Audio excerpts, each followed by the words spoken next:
민주당에 13호로 영입이 됐습니다. 물론 이건 논란 만들려고 하는 자들한테는 논란거리가 될 겁니다. 판사가 영입되면 되냐? 근데 그거는 자유한국당 등이나 다 포함해서 난 틀리지 않다고 생각해. 그러니까 우리 여상규를 기억하시고요. 자유한국당에 나경원을 기억하시고 민주당에도 박범계 의원이 있고요.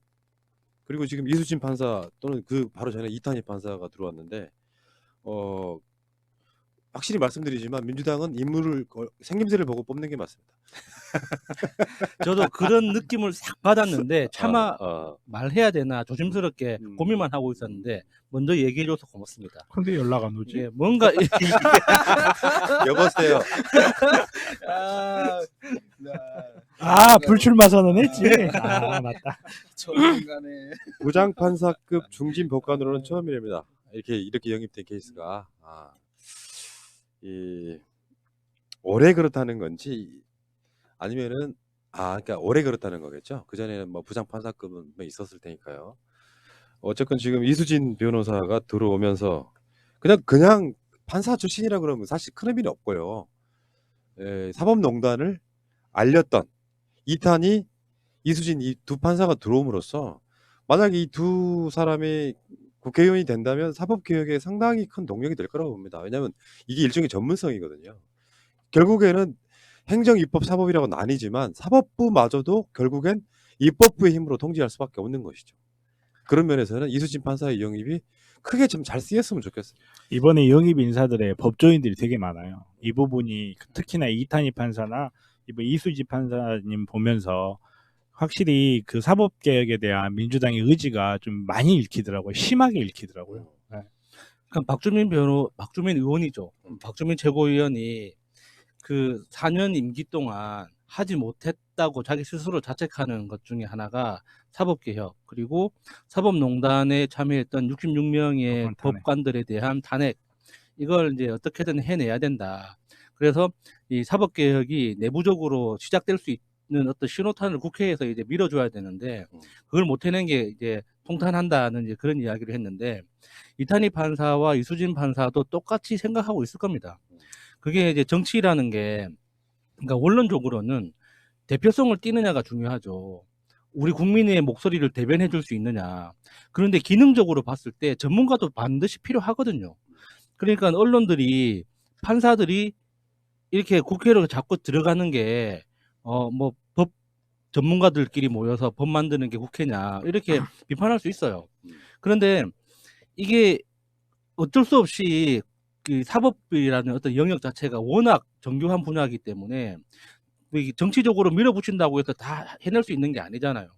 그래서 대표성을 가진 사람은 대표성을 가진 만큼 이게 선발을 해야 되는 것이고 또 전문적으로 기능이 있는 사람은 또 전문적인 사람을 영입해서 그 일을 해낼 수 있도록 이렇게 몰아줘야 되는데 그걸 우리가 너무 판사라는 직업 자체가 서민들하고 워낙 동떨어져 있다 보니까 뭔가 잘난 놈들끼리 모여서 잘난 그룹을 만들어 간다라는 어떤 이런 느낌을 받을 수 있거든요.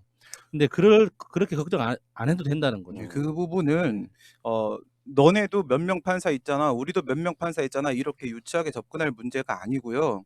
지금 보시면은 우리 민주당 인재 영입 갖고 몇 분을 한번 들어보면 처음에 최영 씨, 장애, 원종권 청년, 그다음 김병주 안보, 소병철 검찰, 뭐 오영환 소방, 홍정민 경제 이런 식으로 쭉 여성 뭐 이렇게 쭉 왔어요. 이렇게 왔는데 사법개혁과 관련돼서 지금 이탄희 판사하고 이제 이수진 판사하고 이렇게 들어오게 된 거예요. 그러면 여기서 왜 판사가 정치를 하려고 하느냐에 대한 문제를 제기하려고 했다면 그러면 국방 왜 군인은 정치적 중립 의무가 있는데 왜 정치에 개입하려고 하느냐?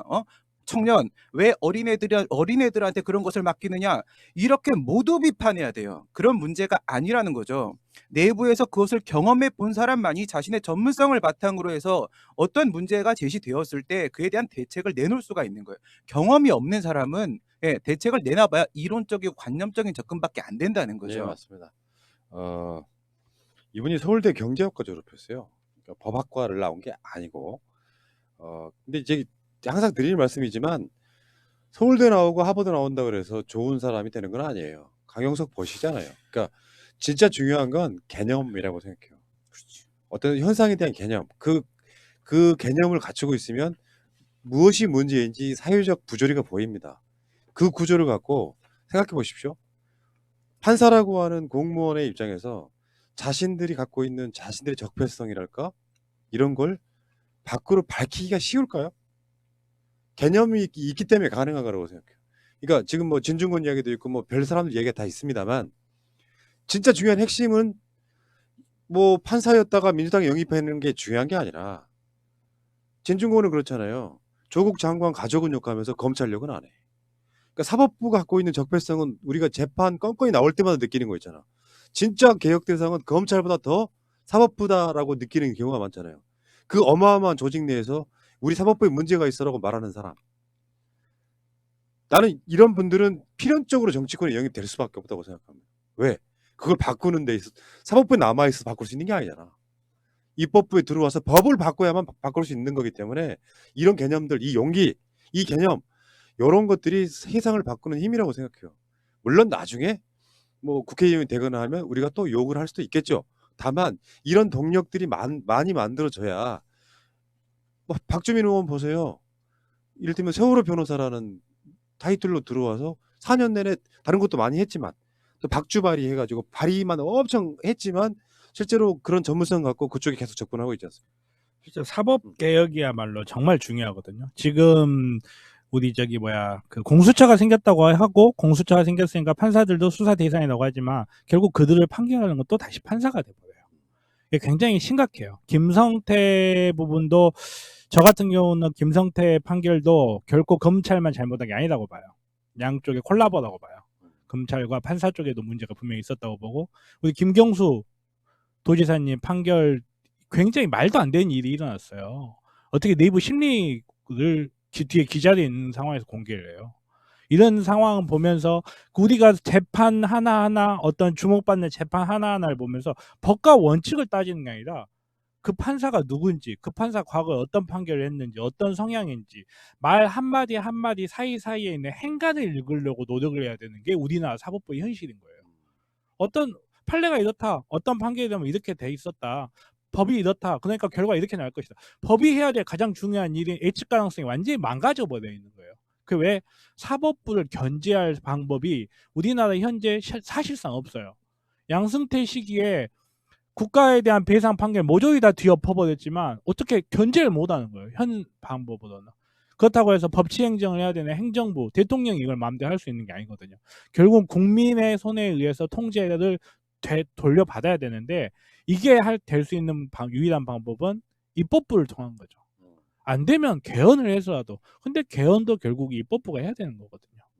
그래서 입법부로 이분들이 입법부로 나가는 거에 되게 중요한 거고 법관 출신이었으니까 뭐 정치를 하면 안 된다? 정치를 하면 안 되는 사람들이 어디 있어요, 세상에. 맞아요. 그 예. 자체가 위헌이지. 예, 그 자체가 위헌. 어. 심지어는 범죄자를 정치를 참여하는 걸 금지한 나라가 우리나라 이스라엘밖에 없어요. 범죄자도 정치에 참여할 수 있어야 된다고 해요. 그거는 이제 법철학적으로 더 나가야 되는 이야기이긴 하지만 자기가 원하는 사회를 만들기 위해서 노력하고 내가 생각하는 바가 맞고 그걸 나가는 방향 이거를 왜 막냐는 거예요 도대체. 설사 그게 범죄자건 그 사람이 이전에 무엇을 했건. 자, 근데 이런 지점도 있지. 다 좋아. 이거 민주당 영입을 비판할 생각은 없는데 실제로 법조인 출신이 너무 많아. 그러니까 지금 현재 20대 국회에서 법조인 출신이 6분의 1이래. 6분의 1.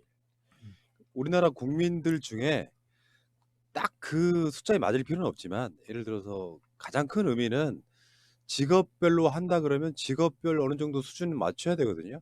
우리나라 법조인 숫자는 국민의 6분의 1은 아닐 거 아니야. 그리고 실제로 이제 이런 우리의 그런 일종의 착각일 수도 있는데 법조인 출신이 법을 잘 만들 거라고 생각하는 게 오산입니다. 오히려 고정관념에 사로잡혀가지고 개혁이 잘 안 되는 측면도 있어요. 그러니까 그게 사법개혁이라고 하는 역사적 대의가 있기 때문에 이런 분들을 영입하는 건 맞지만 과도하게 법조인들이 많은 것도 저는 문제라고 생각해요. 예를 들면 팟캐스트나 유튜브 하는 사람이 많아지잖아.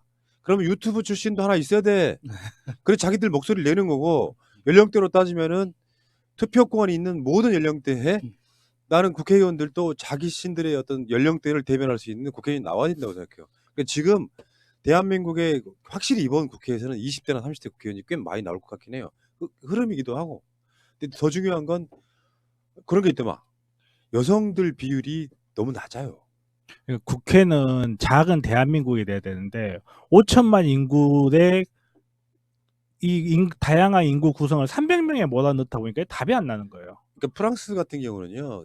정당들이 이 경선을 할 때 정해놓은 그 여성들 비율이 50%예요. 인구가 반반인데. 그러니까 50%인데 50%를 무조건 할당하게 만들어놨어. 그 당선되고 안 되고는 그 차후의 문제. 그래서 프랑스 의회 같은 경우는 36%인가가 여성이에요. 대한민국 10% 조금 넘죠. 유튜브를 어떻게 하면은 구독자를 많이 늘릴 수 있을까? 뭐 이런 그걸 봤어요, 방송을. 근데 거기서 아주 좋은 얘기를 하더라고요. 편집 프로그램을 잘 다룬다고 해서 유튜브가 잘 되는 게 아니다. 아이디어가 좋아야 된다. 지금 말씀하신 대로 국회가 법을 만드는 곳이라고 해서 모두 다 법조인이 들어와야 된다라는 것은 오히려 그들만의 이익을 그렇죠. 반영하게 될 수가 있어요. 그래서 제가 어렸을 때부터 했던 말은 너무 이상적인가? 이렇게 생각을 하면서도 예, 의회는 그 국민들의 스펙트럼대로 그대로 반영되는 것이 최선이다. 왜? 법을 만드는 걸 그들이 직접 만들지 않아요. 예, 그렇기 때문에 아이디어를 갖고 있고 경험을 갖고 있는 것이 더 중요하다라는 거거든요. 그래서 그렇게 가기 위한 지금 과정이 바로 선거법의 개정이었었고, 연동형 비례제를 통해서 일정 부분 이나마 다양한 사람들을, 다양한 계층의 사람들이 들어올 수 있는 기회를 열어주고 있는 거거든요. 그러니까 법조인이 아니기 때문에 법사위에서 훨씬 더 정확하고 효율적으로 일했던 모습을 보여준 대표적인 케이스가 박영선 장관이죠. 그치? 그러니까 이게 법사위에 법조인들이라는, 그러니까 그 상임위를 구성할 때 법조인이기 때문에 법사위에 이제 임명을 한단 말이죠. 그래서 지금 법사위의 기능 자체가 지금 왜곡되고 있어요. 그러니까 법사위는 법을 평가하는 게 아니라 법이 만들어지는 과정의 절차의 절차의 합당성을 평가하는 곳인데, 지금은 법조인들이 다 몰려 있다 보니까 법 자체를 평가하고 있는 거예요. 그러니까 상임위 위에 상임위라고 하는 일과 사실은 다른 상임위하고 원래 평등한 관계거든요. 그런데 원래 그런 어떤 판단 자체를 하면 안 돼요. 왜냐면은 법사위까지 올라오는 과정에서 모든 절차를 거치고 동의를 받은 합법적인 내용만, 안건만 올라오기 때문에 그 이전의 절차가 합법적이었는지만 보면 된단 말이죠. 근데 법사위에서 이 법안 자체가 내용을 가지고 평가를 시작해버리면 그러면은 나머지 의원들은 왜 있어야 되는 거예요. 예. 그러니까 그걸 정확하게 짚고 제대로 해낸 사람 중에 하나가 박영선 의원이 예. 법사위원장 할 때 그걸 해냈었거든요. 근데 이제 이게 일각에서 이런 얘기가 있어. 이수진 판사가 영입되면은 나경원 대항마로 쓸 거다 이런 식의 이런 건 있어요. 뭐 민주당이 나중에 제대로 판단을 하겠지만 동작을은 제가 좀 알잖아요. 그러니까 무턱대고 나경원 판사 출신으로 대항마로 내리꽂는다고 당선되는 건 아니에요. 그러니까 신중하게 해야 될 필요가 있다는. 강희용 위원장 지금 우리 고정으로 나오고 있잖아요. 그러니까 판사 영입했으니까 판사의 나경원과 그렇게 단순 공천하면 안 된다는 거죠. 그 지역 특성이 낙하산들은 역대로 잘 안 되는, 특히 민주세력 같은 경우는 그런 부분이 있다는 말씀드리고, 머리를 좀 또 다른 방식으로 조금 되게 세련되게 썼으면 좋겠다 이런 생각이 들었고, 어쨌건 지금 민주당과 자유한국당의 영입 경쟁에서요, 이 자유한국당의 영입들을 보면은 하나같이 한숨만 나오는, 그 영입이라고 할 수가 없지. 자기 식구 데려다가 영입이라고 발표하는 그 옹색함, 김병민. 예. 좀 말도 안 되는 것, 그런 짓거리들을 하면서도 공당이라고 이야기하는 것과는 비교가 안 될 만큼 저는 영입은 그래야 된다고 생각하거든요. 명분이 있어야 된다고 생각해요. 명분. 그러니까 청년이라고 하는 것에 대해서 평상시 때 어떤 관심도 없던 것들이, 그 꼰대 정당이 계속 혼수만 하던 꼰대 정당이 청년 이슈가 뜨니까 청년들 영입한다고 영입하는데 자기 바운다리 안에 있는 일베들, 이게 무슨 영입이에요. 그러니까 이수진 판사 같은 경우는 사법부 개혁이라고 하는 역사적 명분이 있기 때문에 그게 영입하는 게 의미가 있는 거예요. 나머지 분도 마찬가지라고 생각이 들고, 어쨌든 민주당 정말 잘하고 있다는 말씀드리고, 그 이야기는 여기까지 하겠습니다. 자, 다음.